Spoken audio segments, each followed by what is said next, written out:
ไว้ก่อนก็ได้ถ้าแม่บอกรักลูกชายก็หาให้ได้สบายดีวันแต่งงานนั้นคงมีสุขเพื่อ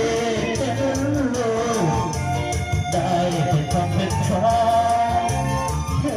อเป็นผู้ใหญ่แล้วก็มีพันและดาแต่ผมเท่านั้นแน่นะหน้าบ้านเกิดได้ดีพี่ท้องมันใครให้เราแน่ที่แบบเส้นไฟสบให้ผู้สาวเพื่อนเจ้าแต่ที่ในหัวใจยังนักก็ไปขอน้ำอยากบอกยังเป็นคนคนแล้ว